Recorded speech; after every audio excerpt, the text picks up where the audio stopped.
you know, it makes us remember that in these dark days, that we have the power for repairing the world, tikkun olam, and that we can change the world. We can each do something. There was a late rabbi who passed away last month in the UK, Rabbi Lord Sachs, and he once said, and I want to share his words, perhaps we can't end all evil and suffering, but we can diminish it. We might not be able to eradicate injustice, but we can certainly work hard to lessen injustices. And we may not be able to abolish sickness, but we can certainly treat it, search for cures, and I'll add, and find vaccines. So I just want to tell you that we are united with you in your prayers for better days ahead. And I hope that really, you know, obviously begins today. So for today's program, I am going to introduce you to Tamar Linchatsuki. Tamar has been a guide for over 30 years, and she is going to be taking us very deep into Jerusalem, into the old city, to see its hidden alleyways and the cultures and the many cultures through the lens of food. Tamar has 2 children, and she is a renowned guide, really a specialist in culture, a specialist in ritual, and a specialist in culinary. So I think you will enjoy the program. We will stop. If you have questions, feel free to raise your hand, but we'll stop it a couple of times, and of course at the end, and I don't want to take up too much more time, so I'm going to hand this over to Tamar, and we'll move forward. I'm going to also share my screen just to say thank you, and thank you, Lisa, for this. I'm still with your words. It's really, yeah. Just a few things before I start sharing my screen is that. You have to leave for the vaccine. For the vaccine. Now? Yep. Keep going. Oh, good luck. Good luck, Frank. Okay, so we're just finishing here. I'm with both kids. It's, I think, our 9th day at home now, being in what we call bidud, like isolation, because my kid was exposed to a sick teacher. So thank God we're out. The kids don't know yet, but once we're done here, we're out to the street to dance. So if they step into the room, my deep apologies. And my request to you is, at any point, please stop me with questions, with requests. If I talk too fast, if you don't hear me, anything, this is your time, okay? Please, it's really what's important for me. I'll introduce myself more as we go along. I wanna share my screen, and I hope you can all see me okay. Let me see, just a moment. This is going to be a bit better. Now, can you see me fine? All right. Something strange here. Okay, something is a bit strange. Okay, I hope you can see it okay. So what we really wanted to do today is to take us through the old city and the secrets of the old city, and into the markets. I mean, I could do a variety of, I don't know how many different squares in the old city of Jerusalem. I've been guiding there for 28 years now, exploring it. And you know what, maybe I'll just start with a little story and we'll kind of move from there.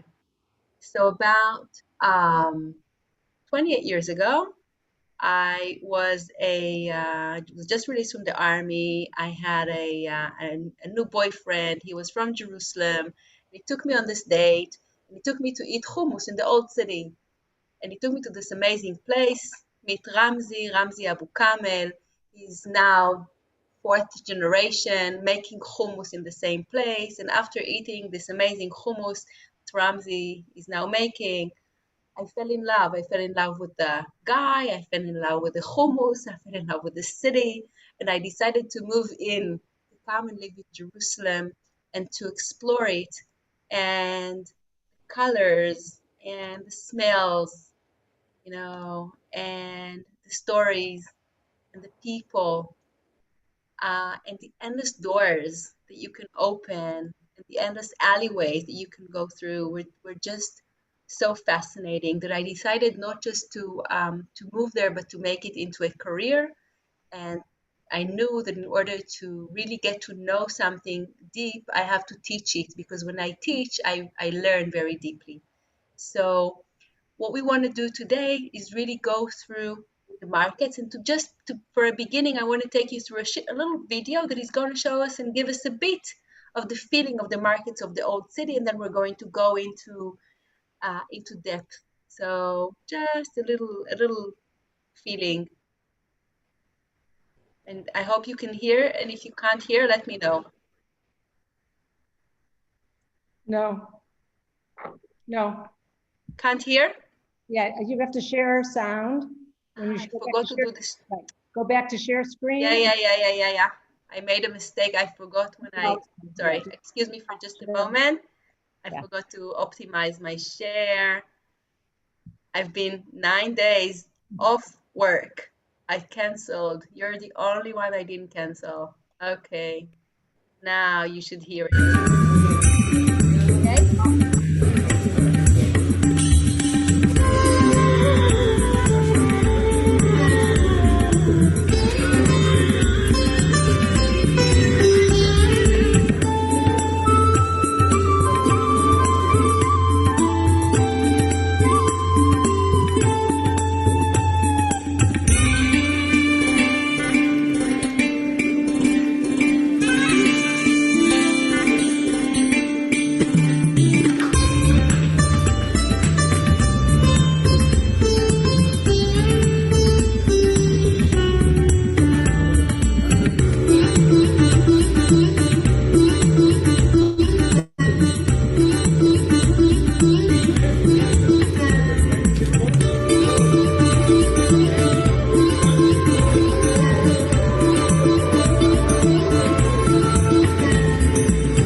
Okay.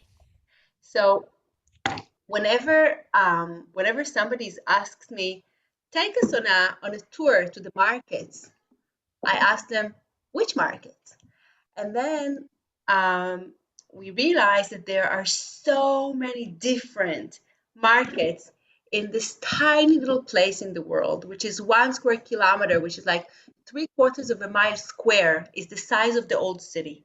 So I want to invite you to join me, and we'll walk into the old city. You might have been on these steps before, walking up towards Jaffa Gate, the main gate into town.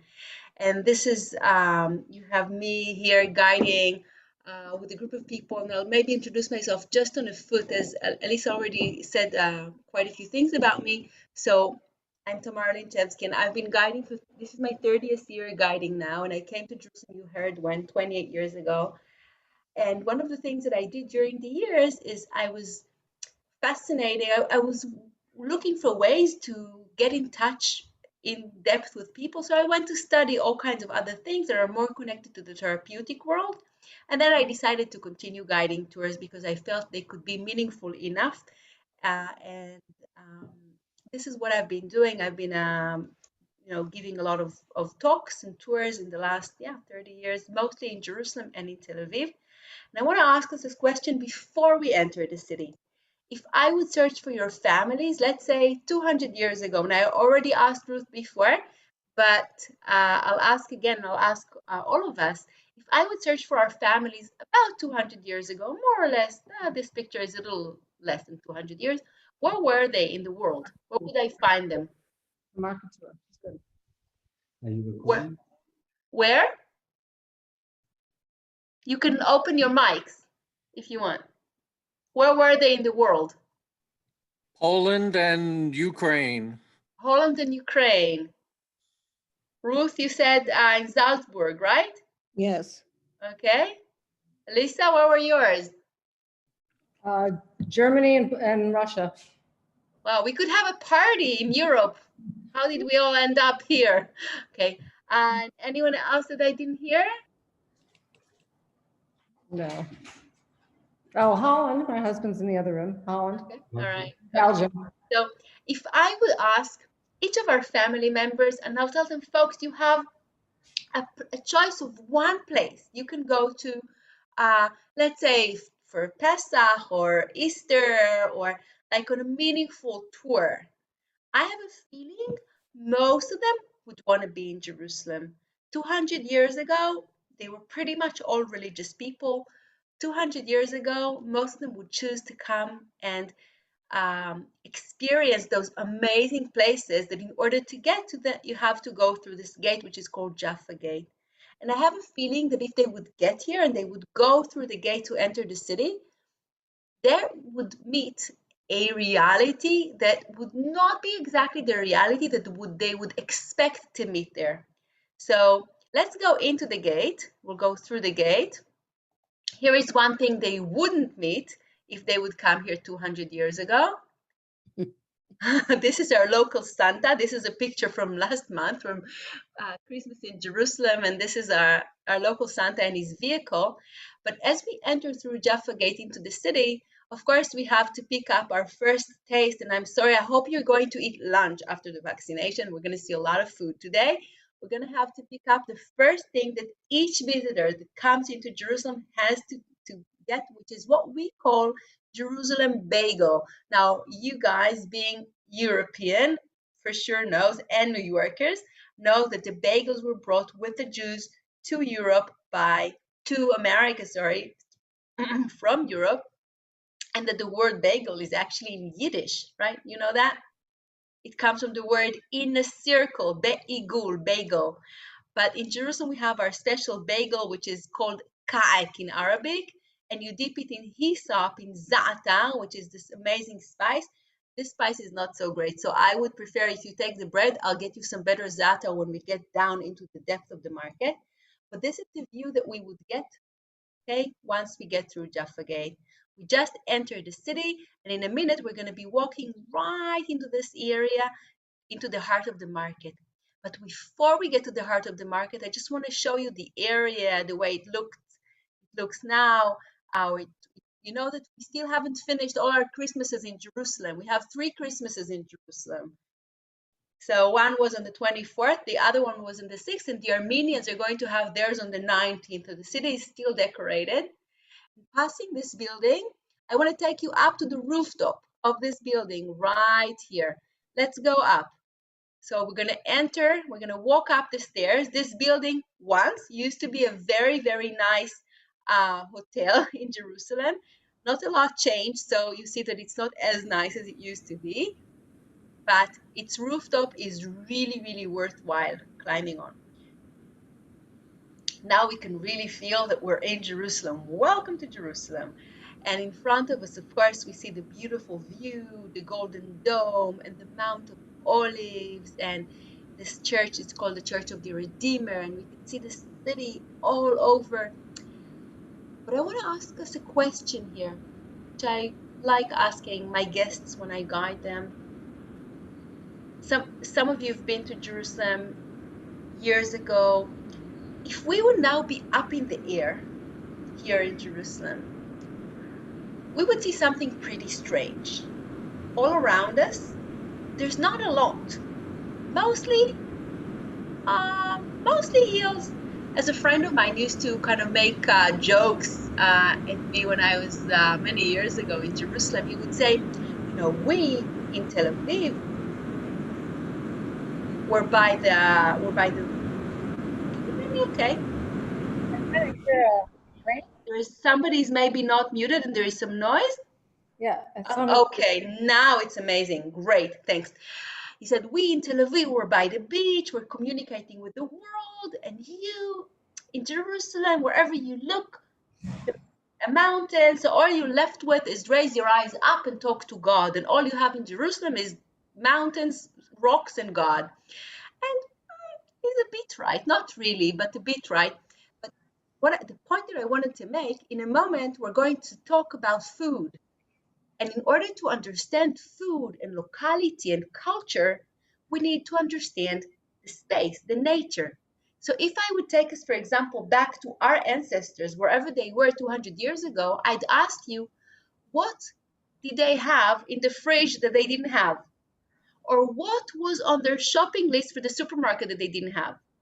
And how is it different from what you now have in your fridge?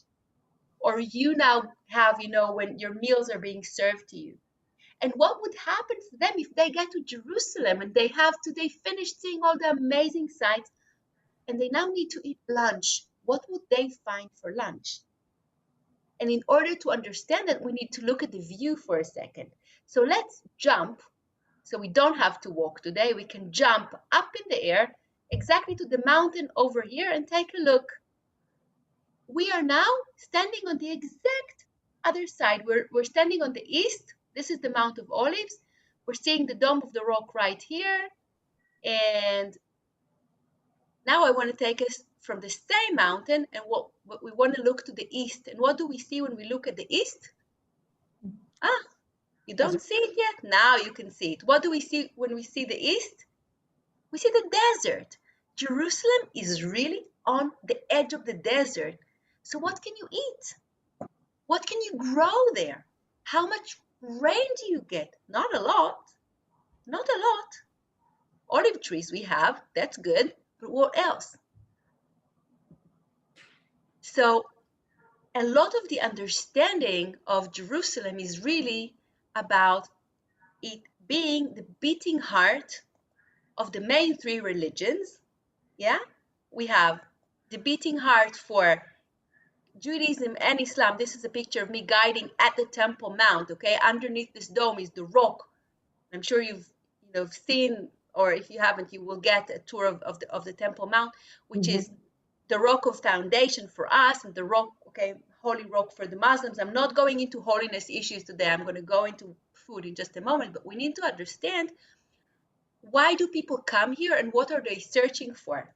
So right under this, it's a different picture of the picture that Alisa had at her virtual background. Of course, the beating heart for the Jewish world today, the Wailing Wall, and the beating heart for the Christian world today in the Church of the Holy Sepulchre. And the people that are coming into this city, and I'm taking us back to the rooftops for a minute. Okay, that's our last time we're going to look at the city from above.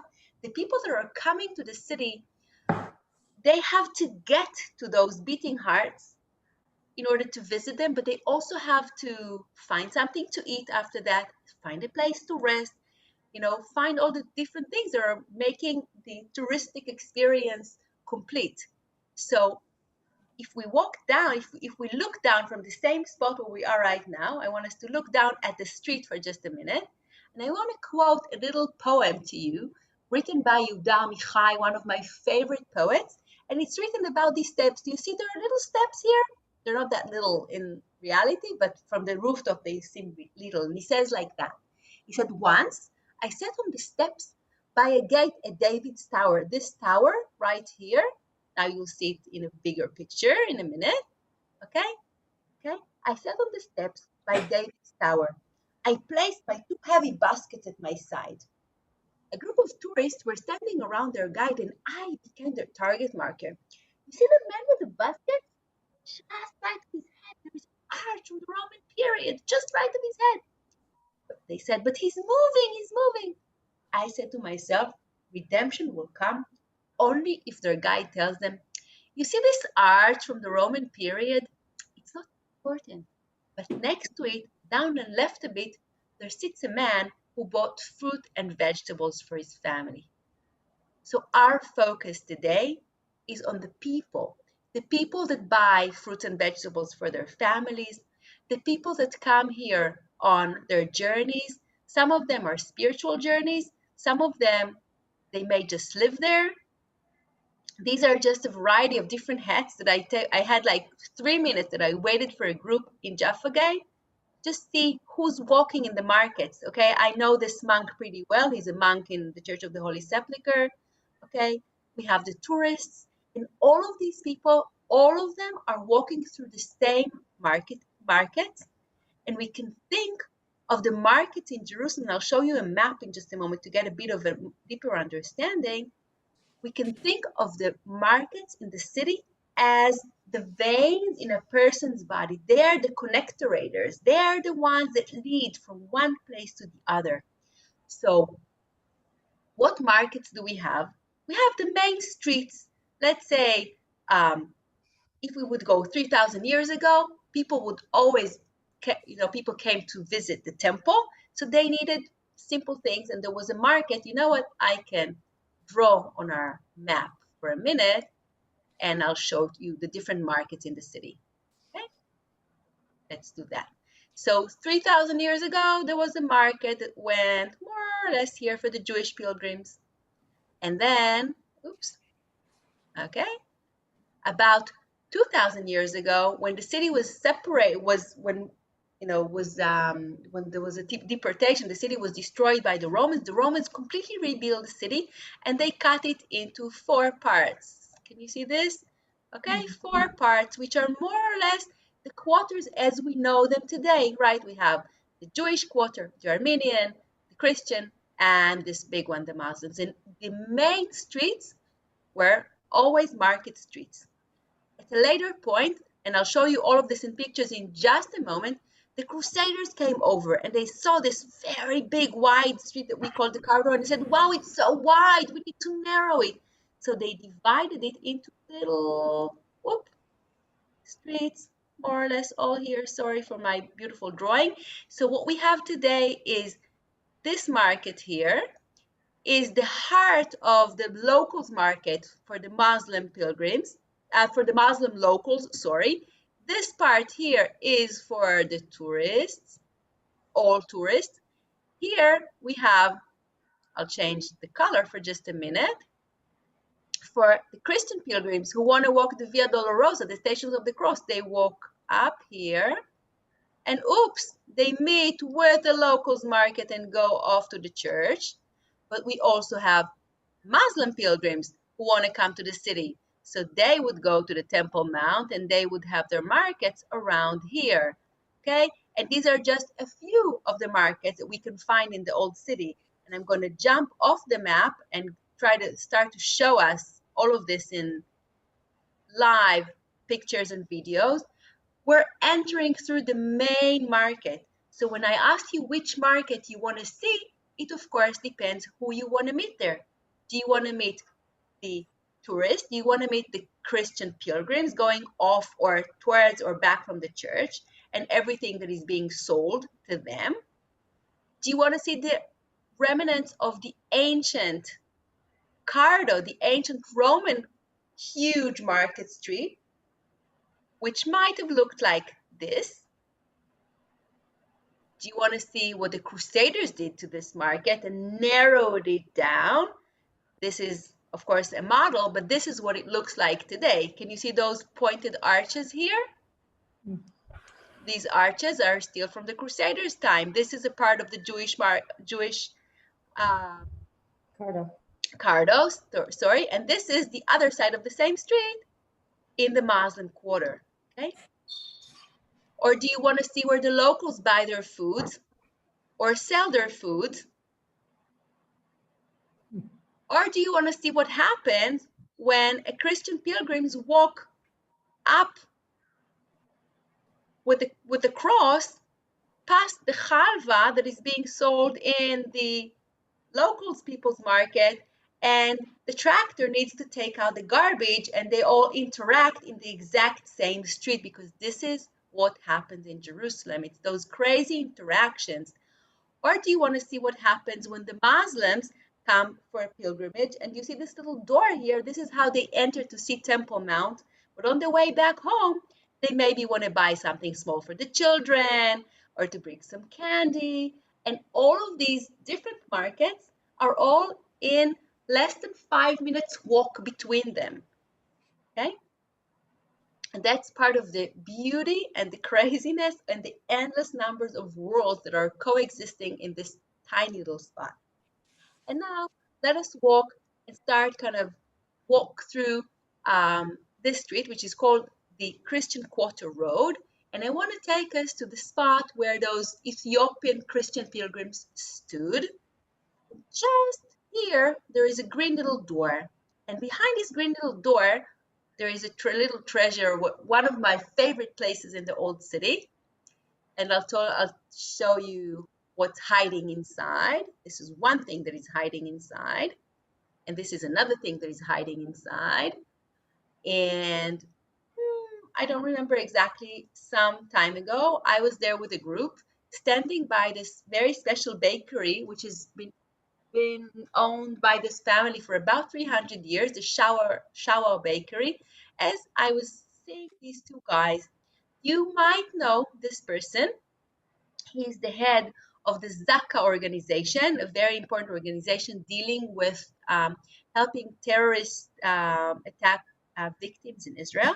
And he was filmed by the Israeli National, like governmental photography office or whatever, as he's handing bread to this Greek Orthodox monk here. What's the story behind it? I have a whole other tour which is all about bread and the role of bread in spirituality and culture. But you know, one of the things that we offer a guest which is coming into town, and it's been like this ever since biblical time, is bread. This is the way to welcome you in. So this guy is offering the priest a bread that was baked by a Muslim, okay? And this picture is taken to be put in the Ben Gurion airport just before lockdown started about a year something ago. So not a lot of people really saw it in person, but it's just a little moment of, again, seeing the interaction.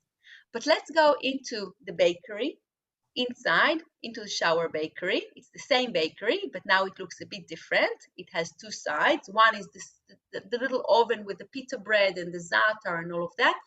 But this area, this part is the part that Ayman, which you're now getting to know, this is Ayman Shawa. He is the son of this family that owned this place for 300 years. He's an amazing artist.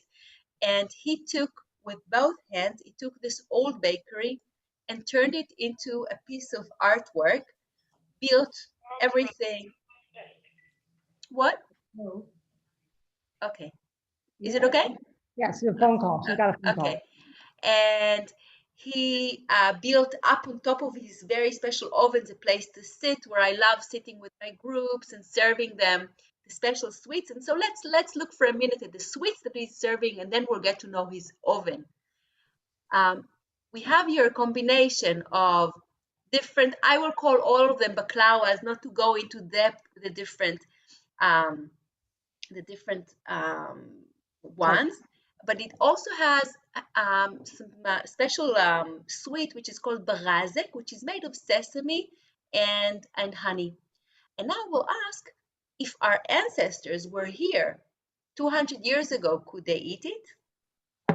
Or if our ancestors during biblical time were here, could they eat it? So 200 years ago, for sure, they could eat sesame in Jerusalem. But 2,000 years ago, 3,000 years ago, for sure not. The sesame in Jerusalem, we owe a guy that some of us don't really like in the Jerusalemite story. His name is Alexander the Great. And when he conquers, large pieces of the world, he brings to Jerusalem, some of the things that he brings into our land is sesame from India. And ever since, we grow sesame, and you will see, now we don't grow it as much in Israel. You will see a bit later what we make out of the sesame here in the city. But what about the pistachios? So the pistachios, they were always here according to the biblical stories. Okay, they're actually mentioned in the Bible. Let's look at Ayman's ovens. Do you see these two doors here? Okay, these two doors, behind them, there are ovens which are about 15 feet deep. I'll show you Ayman working in a minute with those ovens. And then, you know what? I'll show you how he works with the ovens, and then I'll tell you the story of the ovens. Let's look at this short video here. This is Ayman hitting, whoopa, okay? You can't hear.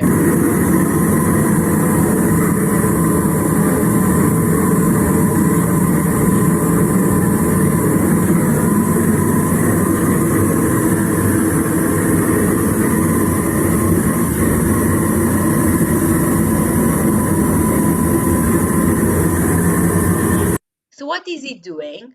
For us, it's very obvious today that we have electricity and we have, everything that we need, and we have gas, or anyways, but generations ago, baking was not such an easy thing, and cooking even more so. These ovens have in their bottom part special soil, which is a combination of salt that was brought from the Dead Sea area. Hey, we have somebody joining us. Hi, Tzvi. Great to have you here. Jump into the party. My name is Tamar, and we're in a bakery in Old City of Jerusalem right now. I'm sure it's a much better place to be than getting vaccinated. So welcome. They brought from the Dead Sea area clay mixed with salt, and they built a very, very large layer of it. And on top of it, they built the ovens. Why salt? Have you ever cooked with salt? If you try to cook with salt, you put something in the oven on top of salt, the salt keeps the heat for a very long time. So what you saw Ayman doing now, he did it with, electric brenner, but years ago he would put olive logs, olive wood. He would heat the oven, and the oven would stay hot for 5 days. And people would bring during the old times, people didn't have ovens at home. They would bring Ayman big pots, and Ayman would put them in the oven for them, like rice and meat and whatever, chicken. Meat wasn't eaten that much in this region. We don't have a lot. Jerusalem is a lot about scarcity, which is, I'm going to go into that in just a minute in terms of what we can grow in Jerusalem. But this oven was keeping the heat for a very, very long time, and that's amazing. Ayman recently started doing all kinds of experiments, baking more modern European breads as well, and not just the local Arab breads. And this is him with his friend, which is an amazing chef, making sourdough bread. I'm putting the bread, into the oven, and this is what the oven looks like from the inside when it's very, very, very, very hot, and it's a real place of connecting to the movement of slow cooking and living, slow lives. Even though Ayman works really hard, as you can see here in the picture. Ayman taught me a few things about bread in Islam, and with that we're going to move on to other things. He said, it's not my bread. Bread was given from God, and I am here to deliver bread to the people. I have seen with my eyes Ayman giving away, tzedakah, as we say. I don't know how many pita breads and bread to local people which are in need. He said the bread is blessed. We're not to throw it away. If you ever walk in Jerusalem, you will always see piles of bread being put out in the street. It's because the bread is considered blessed and you don't throw it out in all major three religions. Let's go out of the Shower Bakery. And I was there, when was it? I think in August, and just, see this.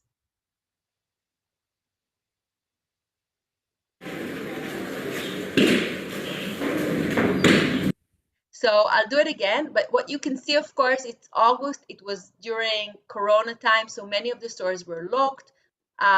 These are the Armenian monks walking to the Church of the Holy Sepulchre, which is basically a minute walk from Ayman's bakery down to the right, and they're accompanied always by Israeli police, that is there to make sure it's part of the ceremony, so we can just see them again.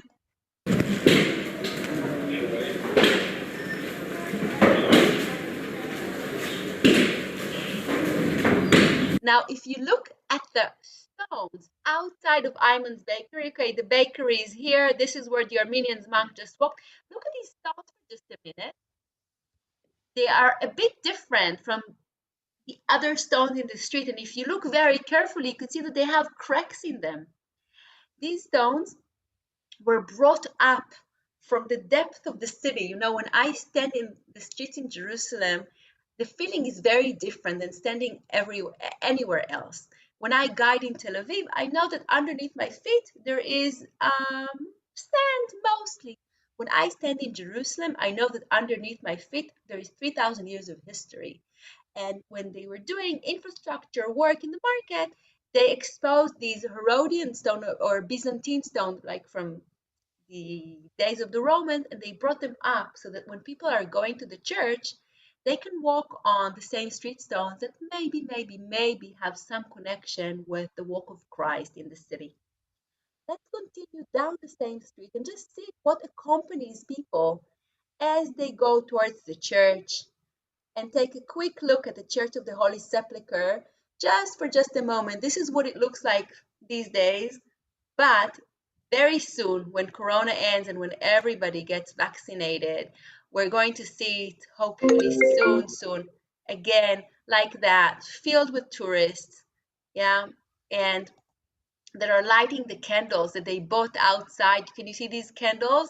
They have 33 candles. We saw them sold in the market. They light them with the holy fire. This is a whole other tour, which I'm happy to give you, about the holy fire story in the church. They blow them out and they take them home. So it's a spiritual visit, but after you did a lot of spiritual work, usually you get hungry. So where do we go for lunch? Hard choices, but a lot of us would prefer to go to lunch to, I love Ramsey. We have to have hummus when we're in Jerusalem. So let's see a short video of Ramsey Abu Kamel serving hummus. The family's been there from at least 1935. We'll see a short video of how he makes it, and I'm not going to put the sound because it's me talking to him in Hebrew, or you know what, you can hear me talking to him in Hebrew. That's fine. אבל אתה עושה אותו במכונה, נכון? באמת, לא ככה. עם סודה לשתייה ו...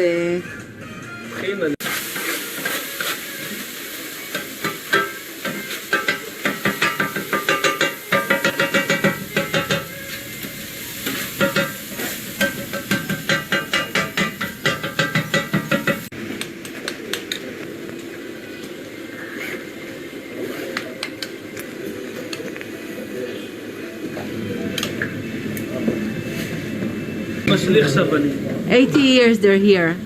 ומאיפה המשפחה במקור? טיפונת, כמו כפית. לא, יותר מדי.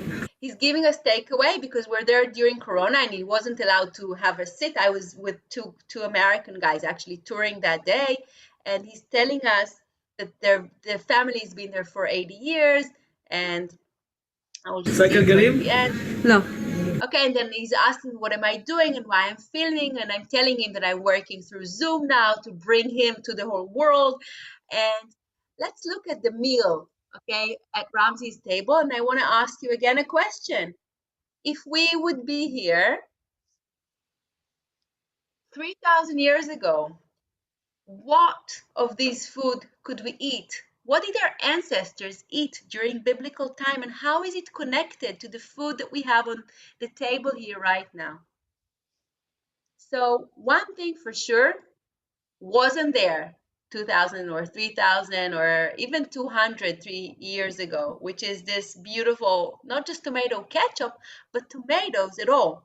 I was doing this podcast for the BBC, and we were shooting in Jerusalem, and suddenly I was saying something about eating tomatoes, and the guy opened his eyes and like, tomatoes? Of course, tomatoes are New World food. They were never present here. Now, when you think of Arab food or Israeli food, what would be Israeli food to you? If you want to unmute for a minute and, share. What is Israeli food? What is local food? Hummus. So is hummus Israeli? Is hummus Arab? Is hummus Palestinian? Who invented hummus? Israeli salad? Arab salad? What? So some people claim that hummus was always eaten in this region. Meir Shalev, an amazing author, even claims that is Ruth gone? Did Ruth go for the vaccination, or is she here? That in the Ruth Megillah, in the story, Boaz offers Ruth to dip her bread in chometz, and he says it's hummus. We know for sure that during biblical time, people ate a lot of legumes. We wouldn't really want to be visiting this land during, biblical time. They wouldn't feed us that well. They used to eat only 2 meals a day. One, tiny something small when they wake up, and then the first real meal is during work at the field. It would usually have, going back to this picture, bread, olives, some dried grapes or figs, or if it was summertime, grapes and figs, and not a lot, much olive oil. And in the evening, they would have a big pot, some sort of stew with lots of legumes, little bit of plants that they managed to collect. Jerusalem does not have a lot. And the food in Jerusalem, if we want to understand locality, we always have to look at the simple people's food, not at what the rich people have, because rich people always have the ability to bring food from the outside. People hardly ate meat. Or if we want to understand what people had here during biblical times, okay, we just have to look at the 7 species of the land: barley, wheat, grapes, pomegranates, oil, figs, and honey. And when we talk about honey in the Bible, we talk about date honey, not about bees honey. So what about falafel? Maybe they ate falafel. I don't think so. Falafel was probably brought to this region by the monks that came from Egypt, the Coptic monks. Falafel was probably invented at some point for the vegetarian days of the monks when they were not allowed to eat meat. So they created some sort of meatball, meatless meatball, vegan meatball, which were made from, of course, chickpeas. And chickpeas you can find a lot. You can grow them in this region. And when this guy, Alexander the Great, brings sesame in, we could have places like this. This is another very old place in Jerusalem. It's the Tahini Meal. We have 2 Tahini meals. Are you all familiar with tahini? Sesame spread, no, sesame butter. We have, this place is owned by the Gabarini family for 400 years. They have this meal, rolling and rolling and taking the sesame that was brought now. The sesame now is, of course, brought from Ethiopia, like the best sesame. But years ago, they used local sesame. And they now make 4 different types of tahinis: whole tahini, white tahini, red tahini, and even, oh my God, black tahini. Have you ever had black tahini? It's terrible. It's made of, I forgot the name. Dark cumin, I think, is the name of the seed. I once had a boyfriend which was a chef, and all he wanted, he was a Tel Avivian guy, was to get to the old city and find katzha, black tahini. And he made this beautiful dish and he decorated with this black tahini and he gave it to me and I started coughing. Oh my God. Later, it turned out, I realized that it's actually an anti-cough medicine. So if anyone has cough problems, you might want to take it, but I wouldn't take it for anything else. Let's go for just a minute. After we had our little bit of hummus, we'll go up to the rooftops for just a minute above the market and we'll see who is walking up there. So remember, the markets are the connectorators. They are the ones where people use them to walk from place to place. But not only the markets, also the rooftops of the market. So we are now walking just above the Roman wide Cardo Street, which the Crusaders narrowed down, which is where the Arab market, the local Arab market is now. And on top of it, we have people walking from side to side. Some of them would be ultra-Orthodox. Some of them would be kids, local Palestinian kids, which use this space as their playground. So this is actually a picture that was taken by a guy that was touring with me. I'm here standing and guiding the group, and he was taking the picture. And right below these kids is the market that we just saw and that we're just going to see again. By the way, if we go back right underneath this place, right underneath this rooftop, and you want to get hummus that does not try to, how do I say, be nice to the visitors. Hummus that serves to the locals hardcore. You will find there no tomatoes. You will find there hummus only. Sometimes some what we call ful, which is fava beans dish, or some sort of other lentils. We already know that legumes were part of the local dish. They will not even give you a salad. So when I go there, and because of my whatever diet, I always, have a salad and not just tons of hummus. They'll say, okay, you go bring salad from the next door neighbor. We don't sell salad. So, and if we continue walking along the same street, now all of our next 10 minutes are going to be just along the same street. We're going to see, oops, somebody is not muted. Should I do a mute all or, okay. Gary joined in. Another guy, which is, have a nice oven, and I just went over and he cooked lunch for himself. Ooh, Rice with meat, I know, but شو اسمه بالعربي؟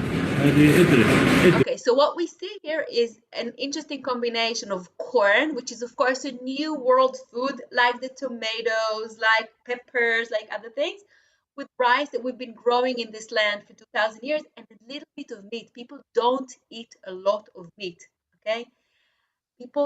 Today, people that have money would eat meat every day, but usually people will not eat a lot of meat. But if you do like meat and you like kebab, this would be your place for kebab. It's on the exact same street. And this is a pilgrimage spot for me, vegetarians like me. You can get your tomatoes right off the fire.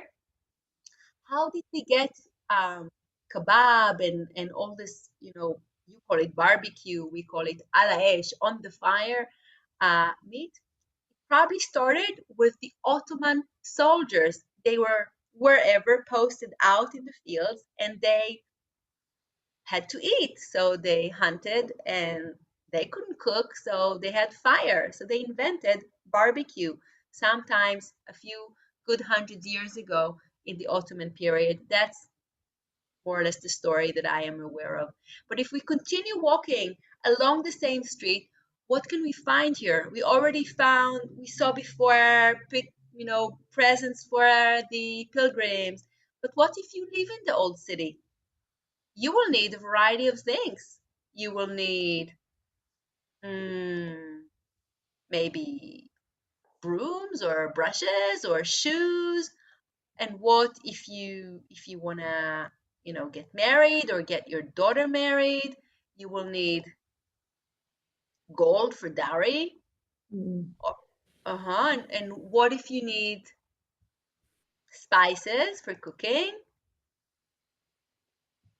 Can you see this? Something is not moving. Okay, it moved slow. Okay, so this is one of my favorite pictures of one of the stores along the same street. It's called Rehov Beit Habad, the olive press street, which is just telling us of one of the major economies in Jerusalem and in this region ever, which was based on oil. And one of the best things is to mix oil with hyssop, with za'atar, which has been here ever since biblical time and is very, very medicinal. This is the way it's presented, in a nice way. But when you want to buy it, nobody's going to give you, But this is the way the hyssop grows wild. This is from my garden. I grow it wild, and it's amazing. I dry it and I add it to olive oil, and I make all kinds of not just great tasting oils, but also very, very medicinal. I want you to meet, spices is a world of its own. I can talk to you for, hours about spices. I want you to meet another very, one of the best spice places in Jerusalem. They also have a website. You can, order online. I'm not sure how much you can hear. I want you to get the vibe of the guy, and if you can hear, great, and if not, I'm gonna share, some of his story with you in just a minute. Are you here? This store has been Got share the sound. the ninth generation, and this is one of the best spices that you're gonna taste in your life. Please look at this. Can you guys hear him? Okay, so I'm gonna let you see what he's doing, and I'm gonna talk. This is Jerusalem spice for barbecue. He's making what is called the Jerusalem spice. It's also known as Hawaiian, which is a mixture of things. He's just taking from wherever, mixes some, gives you a bit of taste, and then he says, you know, you can take it home. This is the guy that was touring with me the other day. Of course, they took it home to make all kinds of good spices. This family has started their career with spices along the Silk Route 400 years ago. Their ancestors used to make, not just bring spices, but also make, they were herbalists. And Yakub, this guy, is an herbalist. He actually tells us here how he went to school you know, School of Medicine, and he was teaching of herbal medicine, and he was teaching the teachers because of all of the knowledge that he learned from his grandfather and father. He was sitting with them as a child. And today you see all of the things they're selling here. These are their special products. They have special remedies for you name it, from, you know, hair that is falling, you know, people that want to get pregnant and can't, anything, heartbreaks, and anything that you want, they can help you. They're very, very, very, their quality is really high. And I want to show you a picture of an interesting event this was a culinary tour that I guided a family from, I don't remember exactly where in the States. We're standing there, and he's explaining to us about the spices. And as he's explaining, some people join in. Let's see who is joining in. Okay, we have, you see this? You can't see her face, but she is an Ethiopian nun who lives up on the rooftop of the Church of the Holy Sepulchre, which is basically 2 minutes walk from his shop. So now she is also interested in the same spices, and she's, you know, looking, and she's actually getting a taste, and she's going to buy, and she's going to walk away in just a minute, and another lady is going to join. She's a local Muslim who lives in the city. So we have our group, the tourist, we have the local, which she's asking for something very, very quickly. He's going to give it to her. She's going to take it, and she's going to go home. We're going to continue being there. Okay, and that's again those crazy interactions. I want to quickly show you a few other things, and Lisa, you will tell us when we need. I want to share you this thing with you. I don't know if you know it. This is what we call laben kishek, which is a yogurt stone. It's yogurt turned into labane, which is sour cheese, and dried. Why do you need to dry the yogurt? Now, I live by a supermarket, which is, you can jog, you can do your morning exercise along the shelves of the milk products there. But years ago, if we go back to Jerusalem, if we go back to biblical time, when, you know, the milk was used mostly for the babies, yeah, and a few months of the year you would have milk that the people could use, but you want to preserve it for the whole year. So what do? You turn it into yogurt. You turn the yogurt into what we call labane, sour cheese. You take the sour cheese, turn it into those cones, put them in the sun to dry for a few weeks, and then you can take, and in a minute I'm going to go feed my kids. They're already knocking at the door here, and maybe they'll have their pasta, and this is their preferred Parmesan style thing. They love Parmesan, but they like taking this stone, grinding it, and putting it on the pasta, or you could throw it into a boiling water and make beautiful sauce out of it. This leads us to the understanding of how do you live in a culture which has to work with the rhythms of nature. So peppers only grow today when you go to the markets, and if you wish, I'll give you a Machne Yehuda food market and we can talk about it more. Today, when you walk in the markets, we don't even know what the season is because everything is available all the time, especially here in Israel. But years ago, peppers, I couldn't find them in my fridge. Now I have yellow and red and whatever, a few different types of peppers. I couldn't find them. Well, peppers were not even growing in this land until 17th, 19th century, I think. So you dry them for the whole year. Apricots, only 6 weeks during the summer. What do? You dry them. Dates are only during the fall. So what do? You dry them, you make honey out of them, you do whatever you can, and you have sweetness for the whole year. We didn't have sugar in this land until the 10th century. No sugar. Another way to take your vegetables that grow in the winter only, like cauliflower, and pickle it, right? So we have different mechanisms. The pink color, of course, comes from beets. Another mechanism is, of course, baking and making all kinds of crazy sweet stuff. But of course, this is all new stuff because, again, we didn't have sugar during biblical time. They used either honey or date honey or carob honey or grape honey, different honeys that we have. This is another place, one of the best sweet place along the same street, which is called Jaffa Sweets, and we have knafe here, which is based on goat's cheese and Rose water. rose water. Yeah, and I forgot for a minute the word for the itriot. The kind of like not pasta, but yeah, the word dropped out of my head.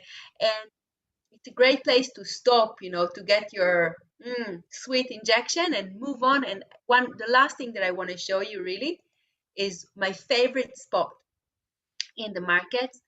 It's the most seasonal spot.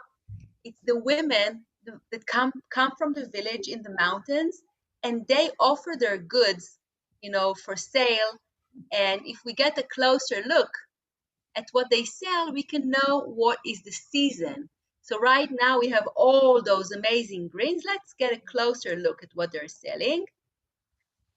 We have olives. These are chubeza leaves. I don't know how they're called in English. I can go out to the garden here and now pick them, and you can, stuff them with rice, and you can cook them tons of different greens. This is the same za'atar. It's called mangold. Mangold? Mangold, like olesh. It's a chubeza. It's the same word as olesh, the same name. I think it's the same thing as olesh, mangold. Okay. All right. And these are the leaves. They look like mangold. These are the leaves of the cauliflower, which are also being peeled. And basically, during the winter, when there are greens, and things are green here, a few months of the year, you pick everything and you stuff it and you do whatever you can, and you dry it if you can for later. Now, this is one day I walked in the market and I was a bit shocked. I saw a lady selling something that I could never imagine would be sold like this in the markets. These are the leaves of the cyclamen, which is a protected flower, and you're not allowed to pick it. And this lady is sitting there and she has tons of them. So I started talking to her in my crooked Arabic, and I'm asking her, what is this thing? And I'll let you hear our conversation in just a minute. قرن الغزال ورقف رقيفة قرن الغزال. Now she's telling me the names, rakefet, like in Hebrew, karne razal, the horns of the gazelle. And then I'm really concerned because I know that they are poisonous. And I'm asking her, is it not poisonous? And she says, no. And then I remember that only the bulb is poisonous. But she's sitting there and she's selling it. She doesn't really care a lot about the rules for the protection of the nature. And let's just go towards the end, and I'll ask you, what's the season? What is the season now? How do I know what is the season? This is summertime in Israel. Figs and green beans. It's something you find only during the summer. Yeah. What is the season now? November. October, November, of course, olive oil, and olives, and if you want to get another aspect of Hanukkah, and Hanukkah, and one of the aspects of Hanukkah is that Hanukkah used to be the ancient olive oil holiday, because this is the harvest time of the olives. What is the season now? Mhm. Sugar. This is springtime, and I don't know if you know these leaves. These are the leaves of the artichokes. So the artichokes, we love eating the fruit, the flower actually, but the leaves, if you very carefully take off the spikes, are beautiful. Last thing that I want to, show you is just, again, the encounters between the people that are walking along with all the religious expectations and, on their spiritual journey. These are the people walking along the stations of the cross, walking up, station number 5 of the Via Dolorosa, walking up with the cross through the markets. And as they walk up the markets, occasionally somebody would offer them to get a drink, to shop for something. They'll pass through, shops of clothing, the halva store that we already saw before. This is what it looks like without the cross. And eventually they'll walk away from the market and they'll march up towards the Church of the Holy Sepulchre, where they'll, do their thing and go into their spiritual process. And then when they'll end, they'll go back down to the market, and there maybe they will meet some other pilgrims from another religion, or just people that came to pray at the Western Wall but stopped at the market to take a look at the minute. Or maybe they're going to want to shop and they're going to get to a store and see, oops, what is this doing here? You can't enter. What are these sticks doing here? Can you see these sticks? This is a sign saying, oops, I'm off for a prayer. The shop is closed now. And you see them during Muslim prayers all over the place. So I hope that I managed to give you a bit of the feeling of It's been great. Thank you so much. Really fascinating. intensity. Love the photos, love the video. I'm just curious if Jeff or Jerry have a question or two. We got a couple minutes. Yeah, if you don't mind, I'll just let my kids know that I'm, here. I'm here, and yeah. Okay. I want to show you, see yeah. you all. Yeah, and I'm listening, please.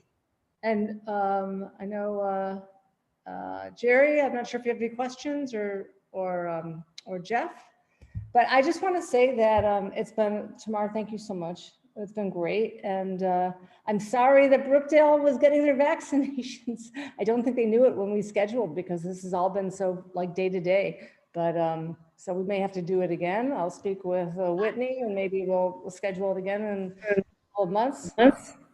Yes, I hear somebody. I have a question. Sure, Jeff. Can you tell us anything about the origins of, I think it's called shakshuka? Shakshuka. Is authentic Israeli? It's become very popular around here.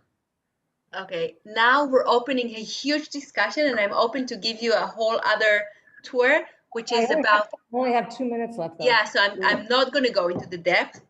When we ask what is Israeli food, we should ask who are the Israelis and where did they come from. And I'll just say one thing, shakshuka, the base of shakshuka is tomatoes. People didn't eat tomatoes in this region until the 19th century, actually, not much. And shakshuka actually was brought from Tripoli, from Libya, from Tunisia, from places in North America, North Africa, into this land. But it's huge, it's big. I'm happy to give you a whole other talk about all those. There is a quest for authenticity. One of the reasons why people go to the markets, I think, today in our virtual world where everything is fast and everything is virtual, people are seeking connectivity, people are seeking roots, people are seeking deep connection to where we came from. And I think this is one of the reasons why we're going back to those basic, authentic foods. Of course, they're very, very tasty, but I think that the taste is not just a story. There is a search for something that was lost through modernity. And it explains a lot of what's going on in this crazy culinary tourism stuff and going back, seeking for those authentic foods. I hope I was of a good answer.